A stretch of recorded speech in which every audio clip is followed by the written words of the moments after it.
I think we can all get behind the policy goal, the laudable policy goal of incentivizing innovation. And I think that what we're going to be hearing more about are what are the mechanisms of incentivizing that innovation, and what does it mean to innovate? What is an innovation?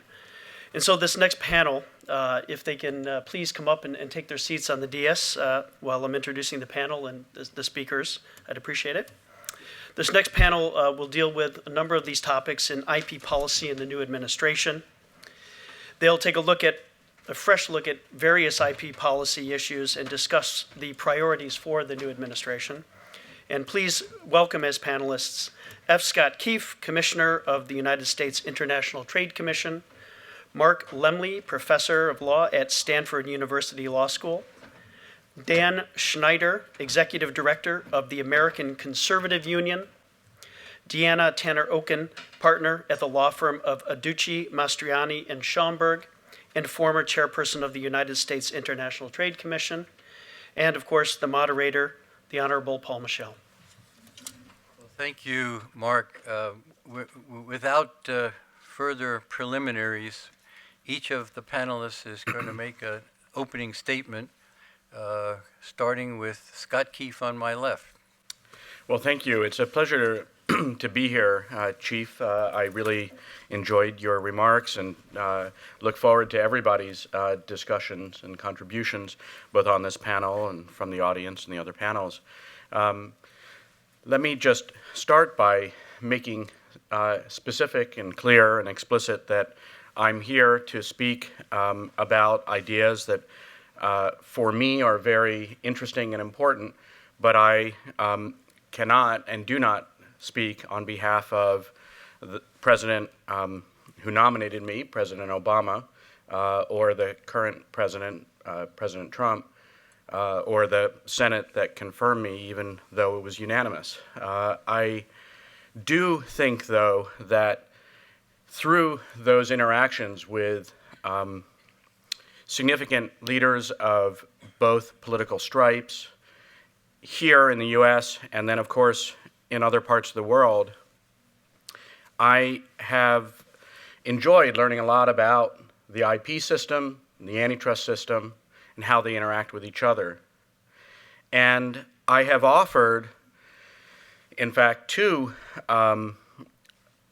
governments in other parts of the world and to our own government in the U.S., for example,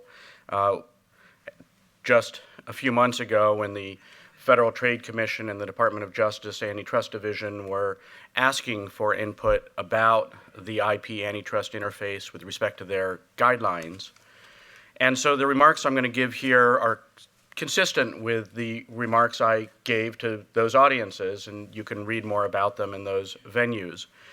And all I really think that I can do or need to do is remind us that just a slightly different frame of reference, a shift in thinking. This is not focusing on any specific pending or soon to arrive governmental action, but just generally talking about a frame of mind. A shift in frame of mind can have a very high benefit payoff with low cost. And what's the shift?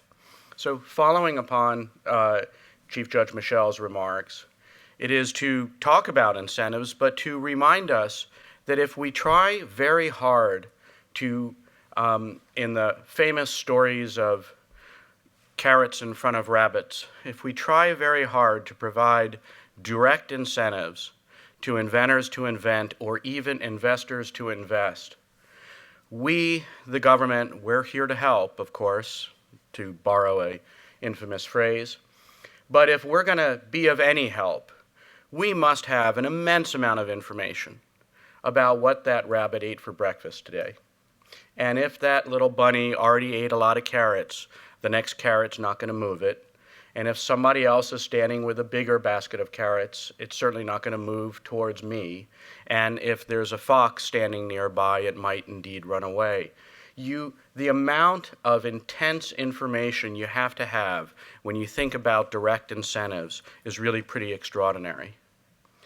And if instead you think about turning out all the lights in the room, giving one person a flashlight. A property right can be like a beacon in the dark, drawing to itself all of those who are interested in the asset.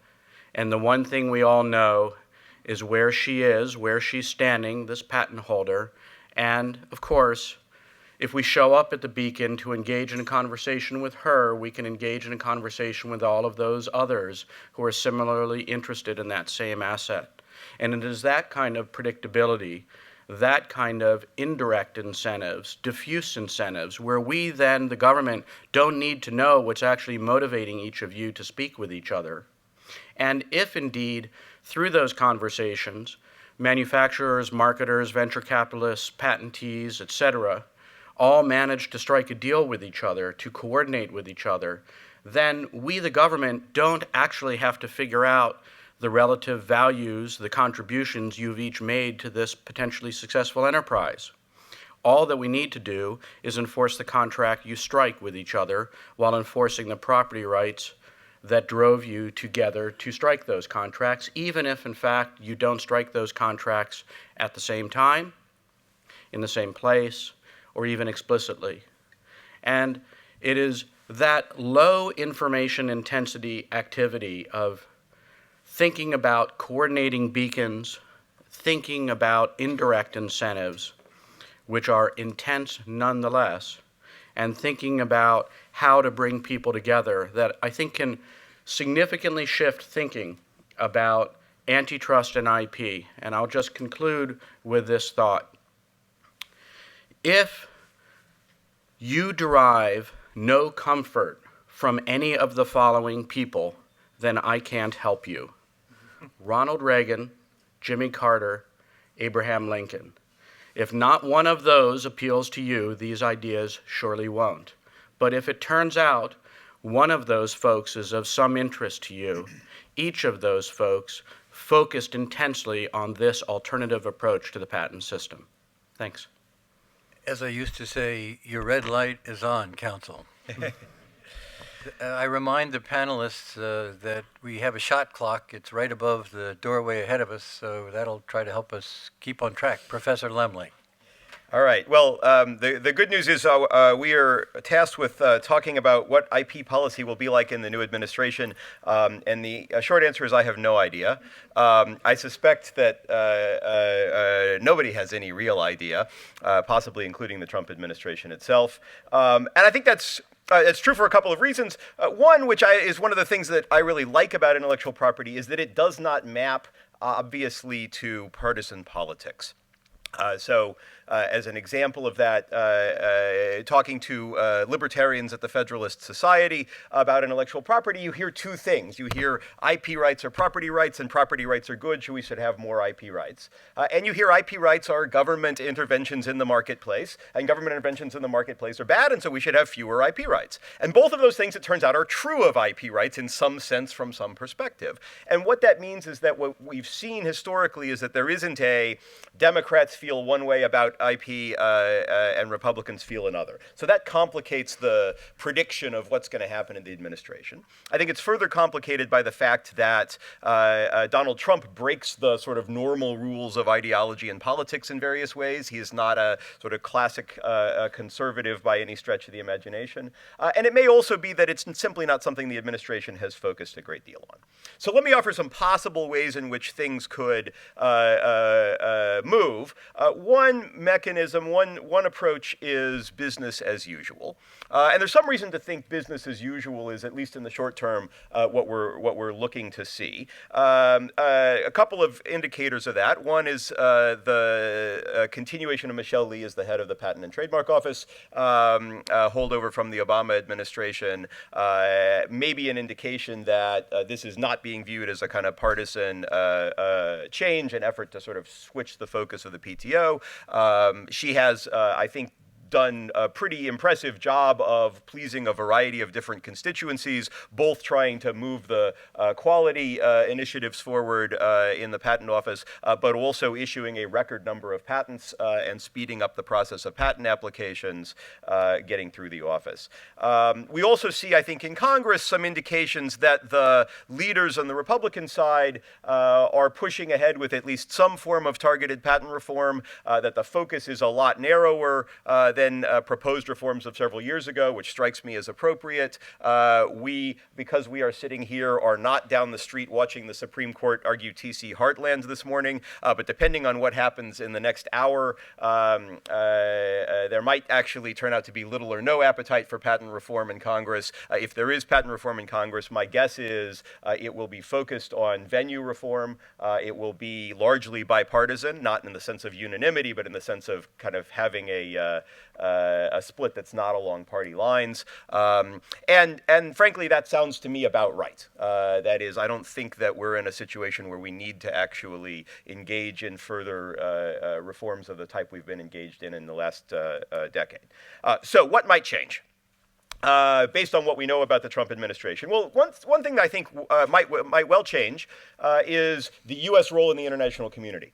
So we heard from Judge Michel about the sort of competitive forces, other countries and their patenting activity. As the U.S. pulls back from its international commitments, as the president has said he will do, backs out of international treaties. Some of those international treaties are very strong intellectual property components, and so I think one thing we might see is a backing away by the United States from the very treaties that have enabled us to push strong intellectual property protection abroad. I do think it also suggests the possibility for an increased and perhaps changed role for the International Trade Commission. As we start to build trade barriers and borders, the role of the International Trade Commission in regulating importation becomes more important. Interestingly, it might actually suggest a return to a real domestic industry requirement, that consistent, I think, with Donald Trump's idea that we want to manufacture in the United States. We got away from the idea that domestic industry in the ITC meant manufacturing in the United States, but it's possible the government would go back. I think we'll see some push for Section 101 reform, although my guess is that there's insufficient unity among the stakeholders in this area to actually see something happen in Congress. And then let me just note that while this is mostly a conference about patent law, the call is intellectual property as a whole. So let me just flag a couple of things in the non-patent side that are coming down the pike. Copyright term extension. It was 19 years ago that we added 20 years to all copyright terms. I don't know whether there's a secret plot to start doing it again, but it wouldn't surprise me. But if it's going to happen, it's going to happen in the next 18 months. DMCA reform, a number of people are talking about the possibility of changing the relationship between internet companies and Hollywood. I think neither internet companies nor Hollywood have particularly large clout in the new Trump administration, so maybe all of this gets backburnered. But I do think we will see movement in the copyright area in general in Congress in a way that people haven't necessarily focused on. Thank you. Dan Snyder. Thank you, Your Honor. I appreciate being invited. I think there's a reason I was invited this year and not last year. There's been a change in administration. I might be able to add some things that this august community might not ordinarily think of. Let me begin with our Declaration of Independence. We hold these truths to be self-evident. These are powerful, poetic words that continue to say that to secure these rights, life, liberty, and pursuit of happiness, governments are instituted among men, deriving their just powers from the consent of the governed. Some of my libertarian friends forget that our Declaration actually contemplates the establishment of a government. The government is actually established to protect these unalienable rights. Now, why do I mention this? Well, ultimately, these questions that we're discussing today, while legal in orientation and developed based on sound policy, they are political questions. So Mark, one of the first things Mark said is, I wholeheartedly agree with him. What will the Trump administration do? We don't know, because this is a political. These are political questions, And on last Friday, we discovered what happens when the politics, and when I say politics, I don't mean partisanship. I mean the consent of the governed, the people who empower the government to act. When the governed are not consulted, policy changes, policy prescriptions can fail. So we saw, the repeal and replace bill in the House falter, hit a barrier, and that was a failure of leadership, a failure to bring in the groups that represent different bodies in our country. So what is going to happen with IP policy moving forward? Well, that's a political question. What is Donald Trump going to do? What will the Congress do? Well, I do have some insights on that. If you will bear with me for 35 seconds, I will actually read something, and this is sort of a pop quiz. Where did this come from? A central reason why the 20th century came to be called the American century was the ability of individuals to invent and create in a land of free markets. Their innovation drives improvements and forces long-established institutions to adapt or fade away. Private property includes intellectual property. By protecting the proprietary rights of creators and inventors, the Constitution promotes the general welfare. Protecting intellectual property is also a national security issue. Today, the worst offenses against intellectual property rights come from abroad, especially in China. So, pop quiz, where did that come from? The 2016 Republican Party platform. So, the delegates to the Republican Party voted unanimously to support this. The chairman of that platform is now the chief of staff in the White House. The policy director of the party platform is now the director of the Domestic Policy Council in the White House, and Donald Trump signed off on this. So this is an expression of the people, at least on sort of the right side of the aisle, of what our policies ought to be in the United States. Now, I am the executive director of the American Conservative Union, so I am the conservative wing of the Conservative Party. What do conservatives think? Well, the ACU runs a conference called CPAC every year, and I'm quick to say that we do a couple dozen other things during the course of the year as well. We're not just a one-conference organization. But if any of you have heard about CPAC, that's where the right of center, grassroots activists, and thought leaders convene to discuss what the world should look like in the future. Well, we've polled our CPAC attendees on intellectual property. Should we weaken or strengthen intellectual property rights? Now, 13% of CPAC attendees did not have an opinion. They weren't quite sure what Article 1, Section 8 meant and that sort of thing. But of those who responded, almost 95% of conservatives think that intellectual property rights should be strengthened. 95% of conservatives like intellectual property and want those rights strengthened. Only 5% thought that intellectual property rights were too strong and should be weakened. So I look forward to getting into more details, but I wanted to give you that top-line overview of where conservatives stand. Thank you. Deanna Tanner-Oken. Thank you, Chief Judge, and thank you to the organizers of the conference. I've had the opportunity to either be in the audience or participate in the last 3 years of this particular conference, and have found that it brings together such a diverse group of interesting people, and I look forward to the rest of the conference and learning from those who are obviously experts in their field. For this panel, obviously, I'm going to say that Dan can talk to the politics better than anyone up here, and I appreciate the remarks he just gave, but it does give a little bit of a launching pad for where I'm going to go, which is there are people in this room who know a lot more about IP policy, people in this room who know a lot more about competition policy, antitrust policy, all those issues. And what I usually try to bring to this is a focus from having been a trade lawyer who spent almost 20 years in the government, either on the congressional side or at the ITC, and to try to kind of bridge that gap, because I find that many times people get in, in a little bit of silos, that it's all about IP or it's all about antitrust. And my view is we need to be talking across these different places, different issues.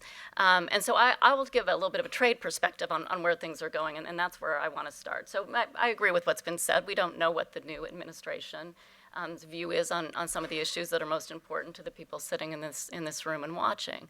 But I do think that what Dan said about where the Republican Party has placed itself, it does say that this is an administration that should care about intellectual property rights and should care about enforcement. And so I just wanted to spend a couple of minutes talking about how I see that through this lens at that time. And I'm going to focus again on who might be coming in. Now, it's a little premature to talk about the future USTR, but the nominee, as many of you should know, is Bob Lighthizer, and he had his hearing last week before Senate Finance Committee. And for many of you, he may not be as well known. You know, you think about your FTC commissioners or even your ITC commissioners, or who's at PTO and how that's going to influence IP policy. But I want to say I think you should be thinking about the USTR. And if it's Bob Lighthizer, think about Bob Lighthizer in the enforcement sense, that this is a guy who spent his whole career in international trade, is an enforcement hawk. And people say, well, yeah, but he was an anti-dumping lawyer, he's a countervailing duty lawyer, and what does he know about IP, or what's he going to do? And I look at him and say, here's someone who believes in enforcement and protecting U.S. rights. And I think he will be a very positive force on some of the issues that some others on the panel have raised about where other countries are going with their views on competition policy. And there's one of the Senate staffers, Everett Eisenstadt, who works for Chairman Hatch, has been talking a lot about regulatory protectionism. And I think that should be familiar to many of you sitting out here. He's talking about the actions taken by competition bureaus in other countries that are trying to protect their own nascent industries and doing it at the expense of innovative companies.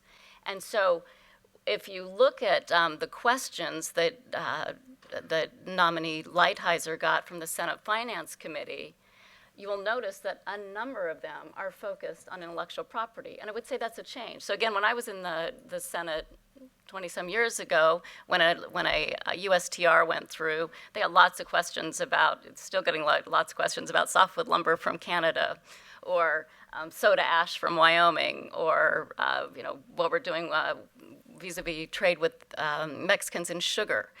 But now you see an increasing focus by key members of those committees on what are we doing about protecting U.S. intellectual property. So I think it's a positive sign of where the agenda could go for intellectual property. I think there's a lot of opportunity to put this in the context of a trade, an important part of our trade discussions. And while Mark, I take your point about whether there's withdrawal from some of these key treaties. I think that, again, this administration could look at this as an opportunity to talk to these countries about, there may be some treaties in place, but what you're actually doing on the ground is really much in violation of that, particularly with respect to due process and other issues. So again, I look at this and say there's opportunity. I know that for many people, when you don't know what's going to happen, people fear disruption. But in a room full of people who either work or deal with companies who are disruptors in many ways because they're on the forefront of intellectual property, I think it's an exciting time and a lot of room for some positive things to happen. Thank you. Now, in the hopes of isolating and identifying some areas of agreement or disagreement or follow-on comments, I propose to go down the row again, starting with Scott Keefe, to see what his reactions are to what his fellow panelists have just said.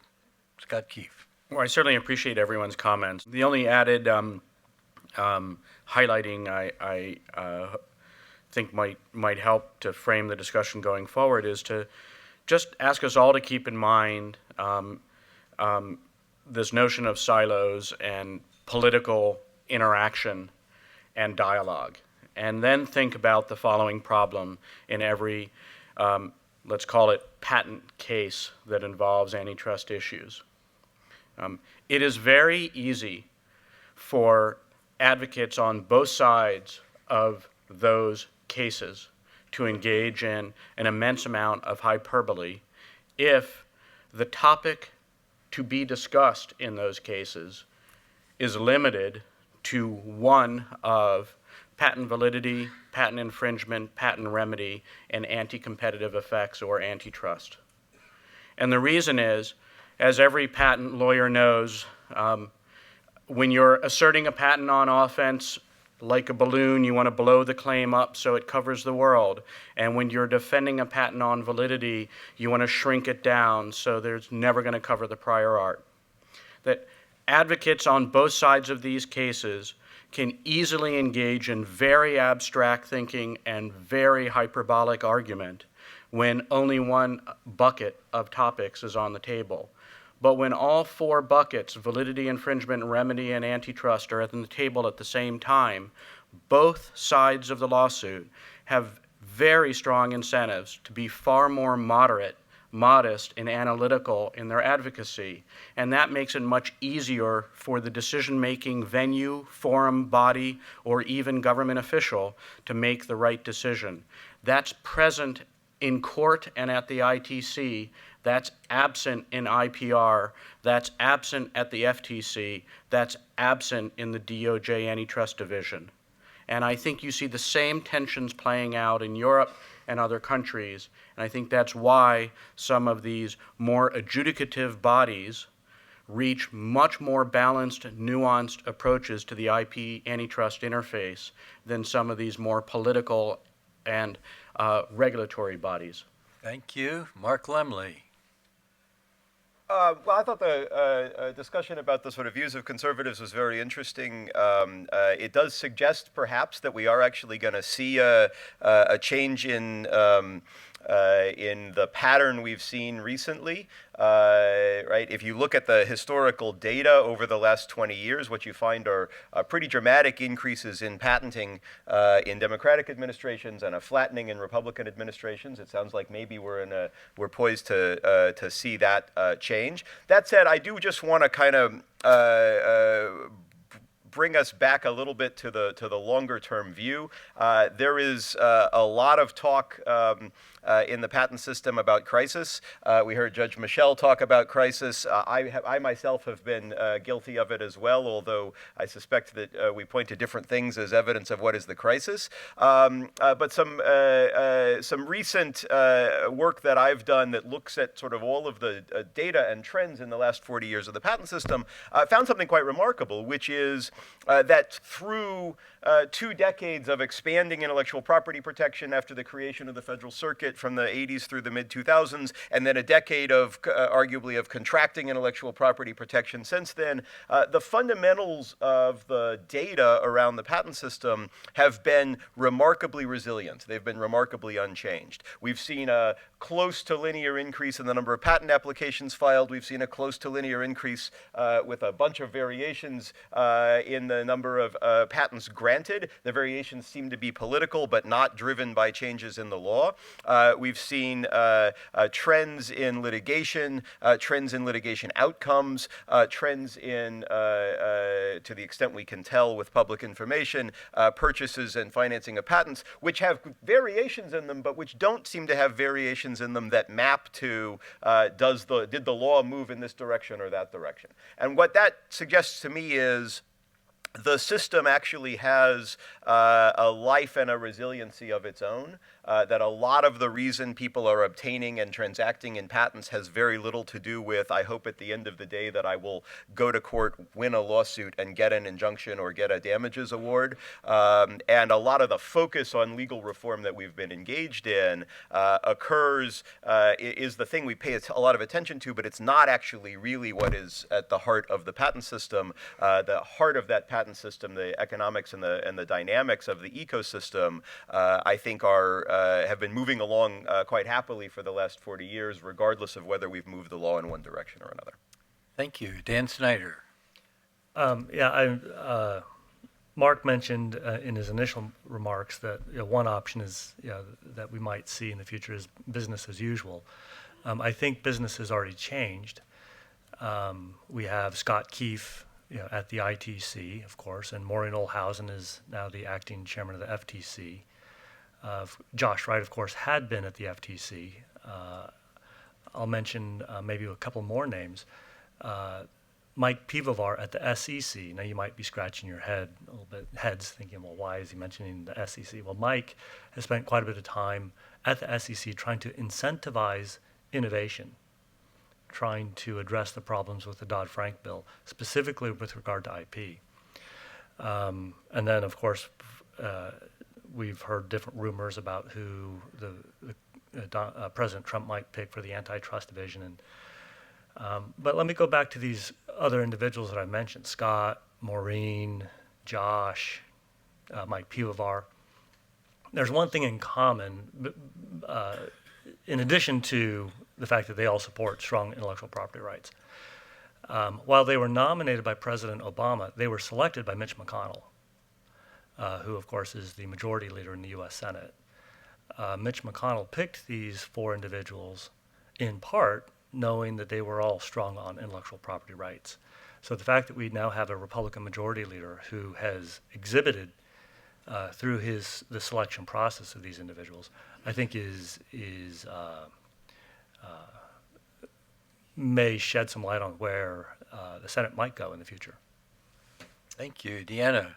Sure. Well, maybe I'll just pick up a little bit. Mark had mentioned that in this, looking forward, that the ITC might play a, increasingly important role, and I would agree with that in the sense that, again, from the perspective that I believe this will be a very pro-enforcement administration. The ITC continues to do what I believe Congress set out for its mission to do, which is to be a really efficient and effective forum for domestic industries who are facing infringing imports from abroad. I probably take some issue with Mark, and I'll defend Scott because he can't do it, to say that I think the ITC has wrestled with the domestic industry question in trying to understand the statute that was changed in 1988 to recognize that increasingly our domestic industries, the R&D, the importance of what domestic industries are doing, you need to count research and development, licensing, engineering, that this is a key part of IP-intensive industries. And so I think that the ITC has been looking at that very closely, and I think takes that part of the statute very seriously and appropriately. I would also say, again, just looking for those folks who are interested in IP, if you haven't read the Trade Enforcement Act that passed the Congress last year, and again, while the administration has changed, the makeup of Congress is actually very similar. If you haven't read the Trade Enforcement Act and the legislative history and the reports accompanying it, I would encourage you to do so.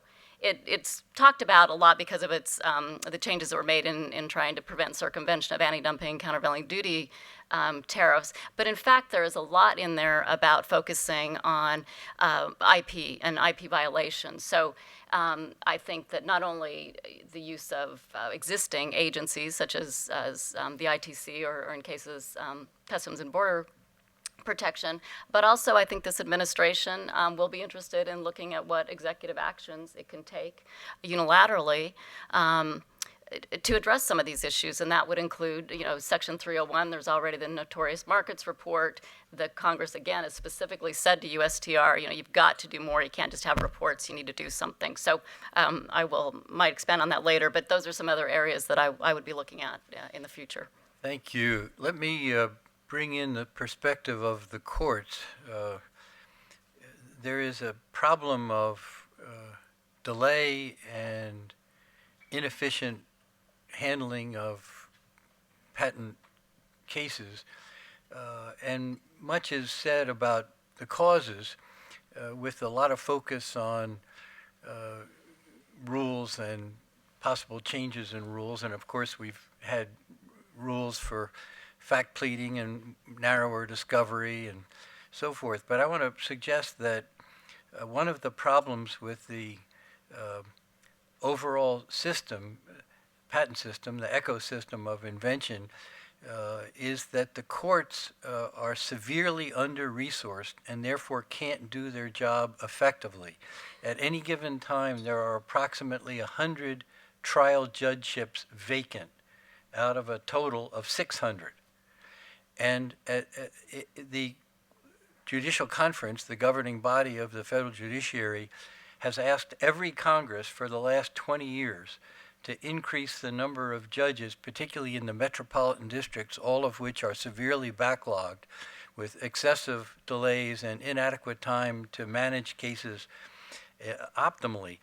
So one thing that could be done to improve the system would be to provide adequate resources in the courts, which I suggest are just as important as adequate resources in the Patent and Trademark Office or elsewhere. Another court-related aspect is that the pending comprehensive bills, which perhaps have faded in terms of their prospects, but you never know, have shifted. The AIA focused very heavily on the Patent Office. H.R. 9, as it was labeled in the last Congress, focuses almost exclusively on the courthouse. And in my view, is an attempt to micromanage the management of patent cases from start to finish, which I find startling and actually almost ludicrous, because in the nature of things, only the trial judge presiding over the case from the day it's filed till the day it's done is in a position to manage it so that it's fair and efficient and in accordance with law. And the idea that Congress can mandate categorical rules from afar and that they'll work well in individual cases just seems to me to be preposterous. So one of the things as we go forward with changes in the patent system, and particularly the court dimension of it, that people should keep in mind, and at least in my opinion, is relative competence. Which is the best institution to decide what? And the idea that Congress should be deciding the management of individual patent cases really seems to me to be very far-fetched. They should focus on the broad economic issues and not on the nitty-gritty of what to do about discovery or summary judgment in the middle of a patent case. So that's a whole nother dimension. And the reason I think it's so important is the system is sort of like the proverbial iceberg. Most of it operates out of sight, in private, voluntarily, which is good. But the backdrop is if things don't work voluntarily, there's the courts or the ITC to put some teeth in things. So I talked a lot about uncertainty, but the other big watchword to me is credibility. If court enforcement loses credibility, that affects how all the actors in the system behave. You know, in the 1990s, IBM, with their vast portfolio of patents, had a licensing program that, as I recall, yielded several $billion per year, and they never had to file a lawsuit. Because in that era, the courts were credible, there were going to be teeth, there was going to be enforcement, so private actors, if they were using the technology, took a license. That system has totally shifted now, and the reality now is nobody takes a license unless they feel that they've got no choice, and that involves calculations of how realistic is enforcement, and can the patent owner even survive the gauntlet of IPRs, maybe multiple IPRs, and then the expensive district court litigation. So the backdrop of the whole system is if push comes to shove, can the courts do their job efficiently, and can valid patents be realistically enforced or not? And I think it's not so clear. So now we are going to be less orderly and engage in talking all at the same time. So we'll see how that works, but we'll give it a try. We the people will speak first. All right? So, Judge, representing sort of the conservative body around the country, let me say that I would never say that I disagree with you, but I would like to add that in addition to why patents are important for incentivizing investment, I think the thing that most grassroots conservatives care most about is that people don't trespass on their property. You know, there's this visceral reaction conservatives have to people taking their stuff. So when you say that nobody takes a license now, what a conservative hears is people are taking my stuff. People are trespassing on my yard. And I don't have a way, I don't have recourse.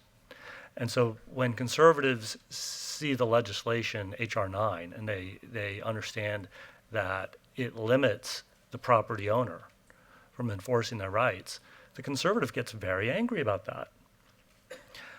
H.R. 9, it's not been reintroduced, but there's a hole in the docket. Will something fill that old H.R. 9 because it's being reserved at the moment. But I agree with you 100% that we need to be focusing on incentivizing investment in intellectual property. That is the engine of our economy. But also, there is this fundamental understanding that conservatives have that we have to protect property rights. This gets to the moral case, or the Lockean case for property, that what you create is yours. What you possess is yours. And Mark is getting very anxious here, I can see. Sorry, I thought you were done. I apologize. No, I'm done. So I hear that story, and I think what is complicated about intellectual property is it fits some aspects of IP much better than others, right? I think it fits copyright pretty well, for instance, right? You took this thing, you engaged in piracy, you took my movie and you put it online. The story that says, hey, you're stealing from me. I don't like the idea of theft. It doesn't fit well with the economist in me, but I totally hear the instinct. And I hear the instinct for some patent cases. The problem with patent law is because we don't have an independent invention defense, and because we've got a system in which it takes 4 years to get a patent, and because we've got a system in which, in many industries, though not all, it becomes really hard to tell once you got a patent what you actually got until we engage in claim construction. By and large, in many industries, if you're engaged in innovation, what you're doing is not seeing someone's idea and taking it from them and not paying the price. I agree that should bother people. You're engaged in innovation, you come up with your own idea, you launch a product in the marketplace, and even if you go out and do a full patent search, there's no way you can find the people who, it turns out, haven't even filed their application yet, or the application's been filed but it's sitting in the patent office and no one can read it, or it's written and it's actually filed and you could find it but it has patent claims that no reasonable person would say at the time cover what you're doing. And so the problem becomes, I think, that now we've got people whose sort of instincts, their property right instincts, can point in both directions, right? The IP owner says, that's mine, and you took it. But you've got another bunch of people who said, hey, I actually went out, I built this thing. I did my best not to steal from anybody. But the way the system works, somebody 10, 15 years from now comes in and says, oh, guess what? I want a share of the money that you made building that thing because I can waive this patent and say it applies. That's not true in all industries. I think in the pharmaceutical industry, for instance, it's we're much more clearly along the lines of what you suggested, right? The patents are clearer in their scope. We generally know the people who are copying the generics are in fact deliberately copying. But I think one of the real hard parts for the system as we think about reform is how do we actually get to a world in which people do get paid for the technology they develop, but without the interference or the problem of people popping up later on and asserting rights against innovators based on things that are ambiguous. Scott. And there we go. So I was always, I'm always curious when we get into discussions about IP, where the rubber will hit the road. And I think that Mark has laid out some concerns that make an immense amount of sense. And Mark's a smart guy. He wouldn't say something that doesn't make sense. Here's the problem, though. Stuff can make a whole lot of sense and not a lot of difference. So the exact policy argument that Mark was raising about surprise, uncertainty, independent origination, and the like, we'll hear a lot about today when people talk about holdup, but in effect, you can see this in lots of areas. But it's just worth noticing that when the U.S. Court of Appeals for the Federal Circuit and the U.S. Court of Appeals for the District of Columbia Circuit had the occasion in the Rambis case to explore the actual facts of a case where that exact concern was argued very strenuously, and this is a case that features very prominently in very many policy advocacy pieces. The courts found, and of course courts are not perfect, they could both be wrong, but they found that the actual contract underlying the meeting of innocent parties that supposedly left them with the expectation that there would be no patent, just as a matter of contract law analysis, didn't in fact make that commitment. So whatever breach of contract means, I think we all agree it still requires that the terms of the contract be agreed to and breached. Yeah. And in the context of surprise, however capacious your notion of surprise may be, I'm pretty sure we all agree my lawyer told me it would happen is not included in the capacious notion of surprise. And as the D.C. Circuit pointed out in Rambis, there in fact were opinions of counsel that these very hard, very probabilistic, very nascent, very uncertain patent claims can in fact get read by patent attorneys, and patent attorneys can give advice, and sometimes all of that can be just spot on. So while it of course is possible and it is a serious concern that we address what Mark is saying, it's also worth noticing that in most of the high-profile cases where this has been highlighted, it just turns out the facts cut exactly the other way. So I think we would have to agree that there are examples that fit every category that's just been articulated. Where we might disagree is on the percentages or the frequency of these various phenomena. But let me raise this question. Why aren't a lot of the problems that do exist of uncertain scope solvable, at least going forward in the patent office? For example, why don't patent examiners get thoroughly trained in claim construction? Why don't patent examiners have to construe claims and define their scope before they compare them to the prior art to see whether the claims are obvious or not? If the claims are indefinite or overbroad, why do the patent examiners not force amendments? It's one thing to have exchanges back and forth and confusing notes and reports and master forms and all the rest that we've heard about. But the real cure is if the claim is too broad, the examiner should not issue it unless it's narrowed by amendments that are clear. If we moved in that direction, a lot of the problems, whatever their quantity, would greatly shrink, I think. I think Deanna wanted to chime in. Oh, actually, Yeah. not on that. Yeah, go ahead, please. Oh, no. No, go, Mark. Yeah. No, I mean, I want to make a different point. I think you're both better on that. What would you do in the patent office?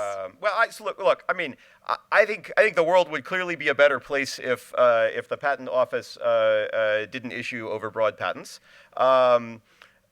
The question is at what cost, right? And this, in some sense, to me, goes back to this point I made earlier about the surprising resilience of the patent system, right? It is the case, as a number of people in this panel have said, that the litigation piece is a very small tip of a very large iceberg, and that the real value of the patent system, I think, is in generating and trading assets as a way to basically engage in a business activity. And yes, that occurs in the shadow of litigation, but I worried, honestly, that if we actually took the time and effort to make sure we got it right in the patent office the first time, all the time, we'd spend a great deal of money. We'd actually have more delay, not less, which might exacerbate some of the problems. And most of the time, that money would be wasted, either because the patent turns out to be not useful at all, or because the thing it is useful for is actually not a thing on which that hinges on will I actually enforce it in court. That the business negotiation is actually better helped by having a patent of somewhat uncertain scope than by sort of making sure we chase down every rabbit hole up front. Now, where it does become important, and where I think Judge Michel's suggestion becomes really more significant, is if we are in fact going to go take that case into court, right? If we do in fact, we are going to in fact try to enforce this and prevent someone else from developing their own technology on the basis of the patent, then we do want to make sure that the patent is one that was validly issued, that isn't overbroad, and so forth. And that to me suggests that we ought to focus more of our attention on validity at the back end. Not that we shouldn't have an evaluation at the front end in the patent office, but that the patent office is in some sense rationally ignorant of some of the facts. It doesn't want to chase down every rabbit hole in every case. Well, how about in the middle? Why not have the review under the AIA reshaped? So, for example, if I own the patent and Scott challenges it, and the challenge seems to have some force to it, and there has to be some kind of further proceeding, okay, fine. As it has played out in practice, it seems that it's virtually impossible to amend in an IPR. Why not make it much easier to amend?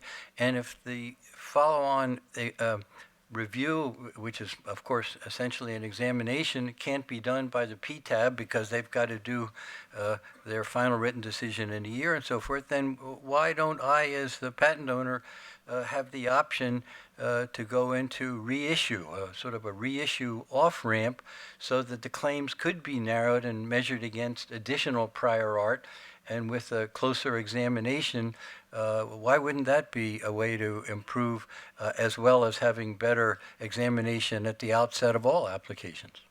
Sounds reasonable to me. Apparently not to the patent office. I'll tell you, I will say the one thing. So you said earlier, which I also agree with in your speech, the problems with the broadest reasonable interpretation idea, right? And the idea that we've got two different claim construction standards. And I agree that makes very little sense. I do think there is a little bit of tension between these 2 points, though, right? I mean, the supposed rationalization for broadest reasonable interpretation is, well, you've got the opportunity to amend. You've got the opportunity to make clearer. And so it might be that that we ought to either put the parties, both the parties in a PTAB proceeding, to a choice, right? And say either look, we're going to figure out exactly what this patent covers, not what is the broadest construction we could give to it, and then we're going to bind the parties to that in subsequent litigation. You're not going to be able to turn around and, as Scott said, expand the balloon when it's in your benefit to do so, or contract it, or alternatively say, you know what, okay, I see that under the broadest reasonable construction, somebody might be concerned that I will go assert this patent in court later on and reach too broadly. So instead, let me go back to the examiner and let's make it clearer what I actually intended to cover. I think sort of giving the patent at least those alternatives seems a good idea to me. You know, there are many other changes that could easily be made, almost all by regulation. So, for example, when the IPR is instituted against my patent on Scott's petition, typically you have dueling experts with filed declarations disagreeing with one another, and then you have a final written decision that, to my eye, basically amounts to a credibility finding of which expert was more persuasive. And yet this proceeding that the AIA calls a trial, there are no live witnesses. And so the adjudicators never have a chance to hear directly the dueling experts and to ask them questions themselves. I've been involved in a number of arbitrations in my new life as a consultant, and in every case that I've done, the pivot point of the case didn't emerge from the dueling expert reports or the depositions. It emerged at the actual trial with live examination of the two dueling experts by counsel and by the arbitrators themselves. That's when we finally got to the nub of it. So how the PTAB can be reaching these credibility-rich decisions without seeing the two experts just mystifies me, and yet it's called a trial. Who ever heard of a trial with no live witnesses? So I guess I want to jump in a little on that. So I think that's right. Although it is worth noting that one effect of it would be to increase the cost of the PTAB proceeding, which is one of the things that I think Judge Michel properly worried about in the speech. To me, the bigger problem is the way we do experts in general, right? The experts are basically viewed as an extension of the party lawyers, quite often to the extent that it is the lawyers and not the experts who write their declarations. So it's not surprising at all to me that those declarations are not actually helpful. They're adversarial documents, right? They're written by the lawyers to make their case using the language of computer science or biotechnology rather than law. And that, I think, is why Judge Michel's right, that when something breaks, when we figure out what is it that people really disagree about, it's because when you put those experts on the stand under oath and you ask them questions, they didn't actually really intend to sign on to what their lawyer wrote in some of those cases. So maybe what we ought to do is get rid of that, right? Make an expert write their own declaration. What about eligibility? We've talked. So you had one. Somebody was going to jump in here. So. Judge, I think what you're hearing here is that there is a convoluted process that has been implemented because, in my opinion, there's not a presumption, and I don't mean in a court of law, who has the burden of proof, that sort of thing, but there is a presumption that some have that patents are not good, that strong enforceable patents instead are really just monopolies, governmental interference. And I think if policymakers began with the presumption that patents are good, then we would see a different framework today. If we had somebody running the Patent and Trademark Office who stood first and foremost on the belief that patents are good for our economy, good for our national security, good for who we are as a people, I think you would see a different outcome at the agency. Well, that's a fair starting point, but I've seen thousands of patents in 22 years on the court and 6 years of consulting since then, and almost every patent that I've looked at closely, I would say some of the claims were definitely valid, some were definitely invalid, and some were in between. So we can't quite get there from just saying, well, patents are a good thing to have, and patents are property rights, and patents should be honored. Yes, but only if the individual claim, or to the extent that the individual claim in question is a valid claim. So that complicates the process of thinking it through.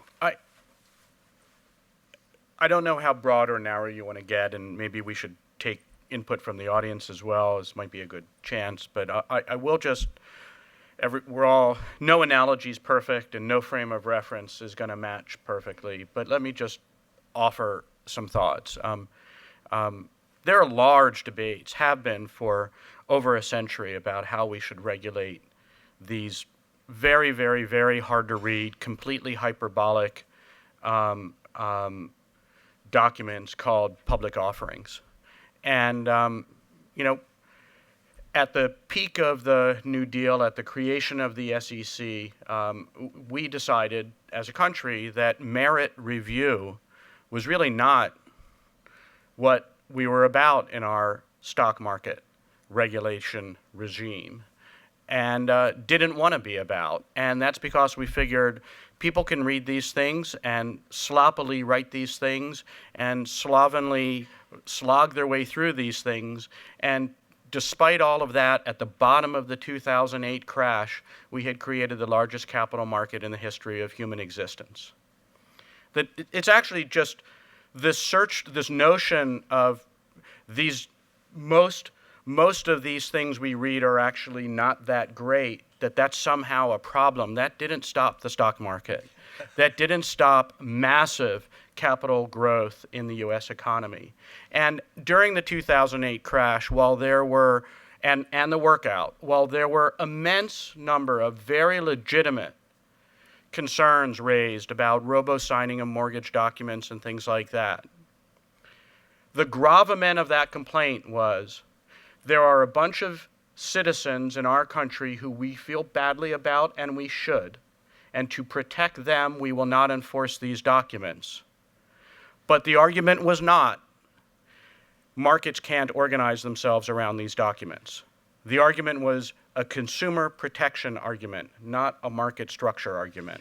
And so if we want to think about land, or if we want to think about other intangible assets like securities, in both contexts we have documents written with words that have very little meaning, that have immense room for debate, uncertainty, ambivalence, ambiguity, consternation, anxiety, and amazing capital formation if we have the basic premise that Dan was mentioning.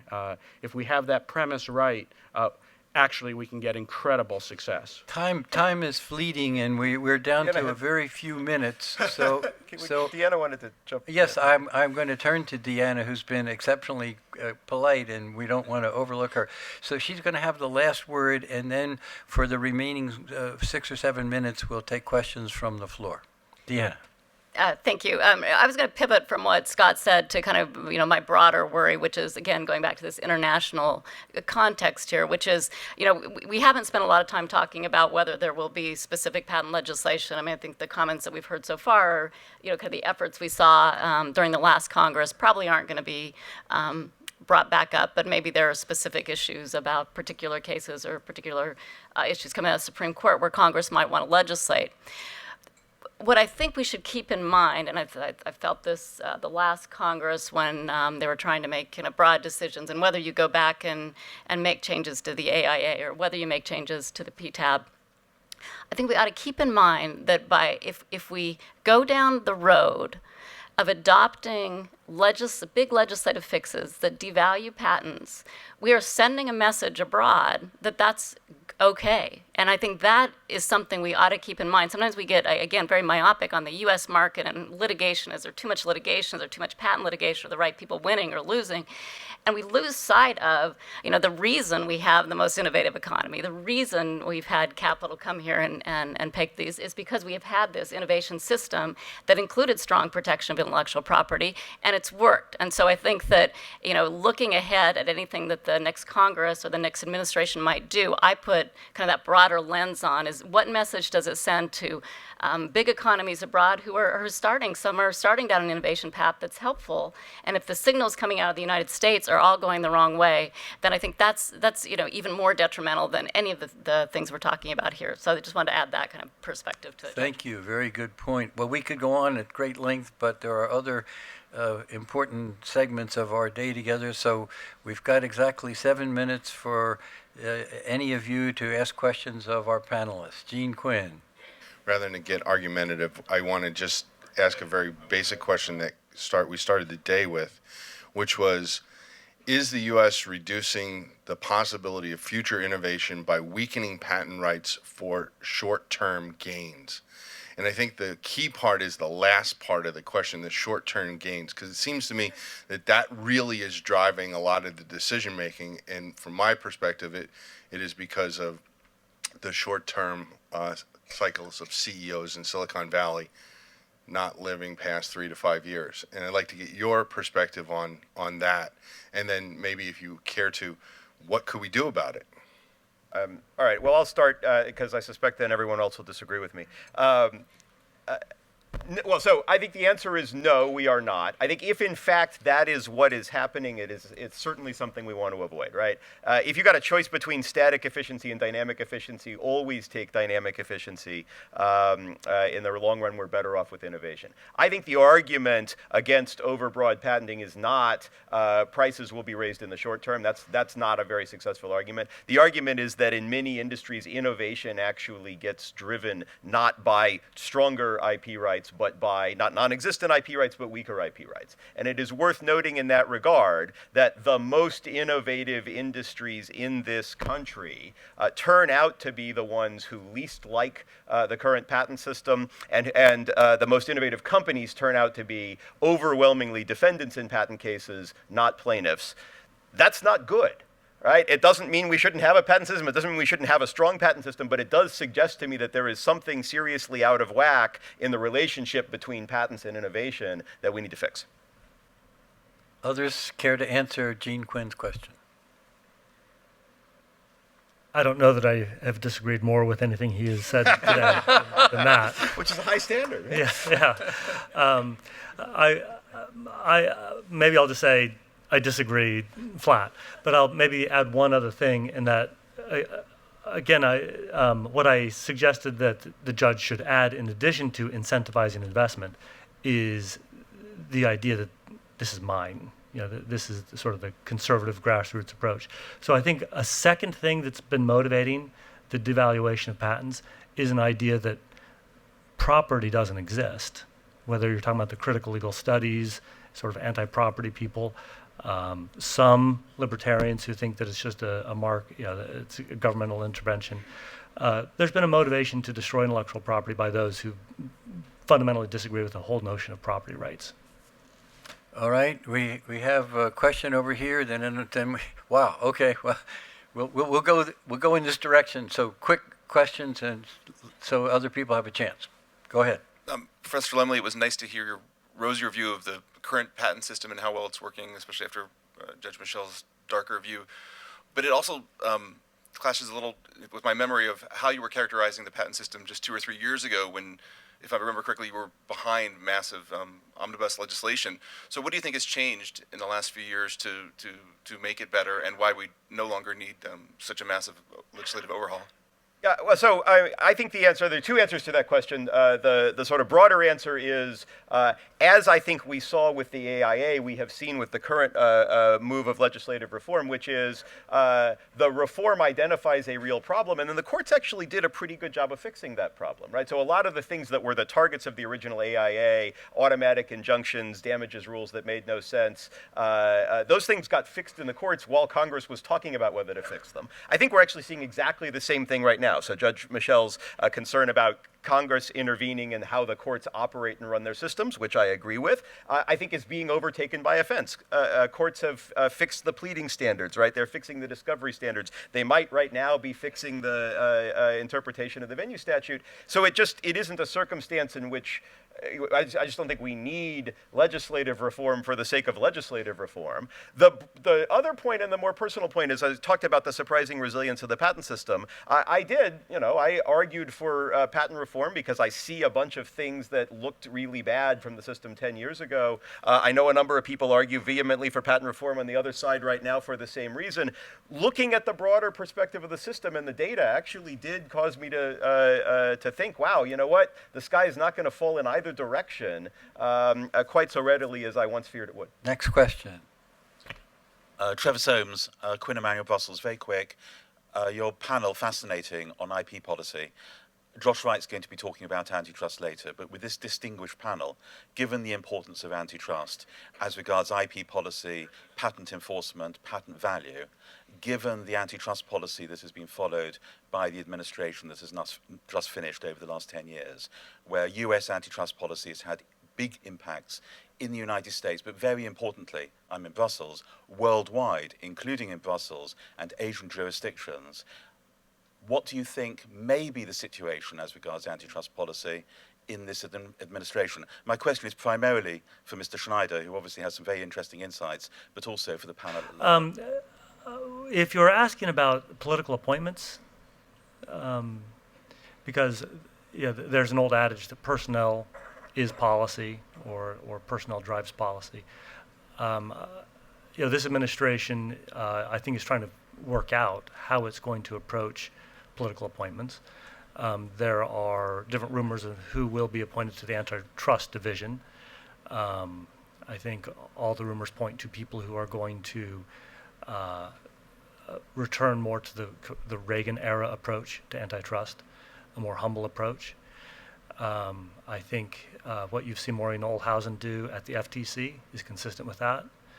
Am I responding to your question? Okay. Good. Do you All right, promise never to call me next distinguished Next again? questions, short answers. My question is to Scott Keefe. Scott, I wanted to, since we talked early on about the historical progress and the leadership that the United States has played over the last 2 centuries, if countries in Asia, including India, has to be inspired by the kind of leadership that U.S. has played in relation to IP policy, what ought to be your message? Because it seems to me from hearing the panelists that you're kind of uncertain about what will be the future of IP policy with regard to this administration, and there is, at least at present, some degree of lack of clarity. Now, this is a critical moment if we hear Judge Michel, who mentioned about the fact that there has been a reduction in terms of his US's presence. The number is, 10th rank or something. So all of this also creates an opportunity. So I would like you to mention, my name is Raj Kumar. I am Vice Chancellor of Jindal Global University and Dean of Jindal Global Law School in India. Mark, can we borrow 5 minutes so that people who had their hand up can actually ask their question? There's a gentleman here, Director Kapos has the mic. Please. Yeah, thanks, Judge Michel. So, Dave Kapos from Cravath. And I wanted to go a little bit more into the international aspects. So this is a question primarily, I think, for Scott and Deanna coming off of the ITC, but anyone might want to comment on it. So, and this gets more pointed, not just, what can the U.S., this administration do, but let's take a couple of examples, maybe discussed later, but take them on from the IT viewpoint. Royalty stacking and holdup. Those were well-meaning theories. They were advanced by the academy and then picked up wholesale by the previous administration as if dogma. Then we got 20 years of data, and some very smart people, including people I see in this room, did great work studying the data and showing that holdup doesn't occur and royalty stacking is a fantasy. So now we've got tremendous hard data that shows that these theories actually don't exist.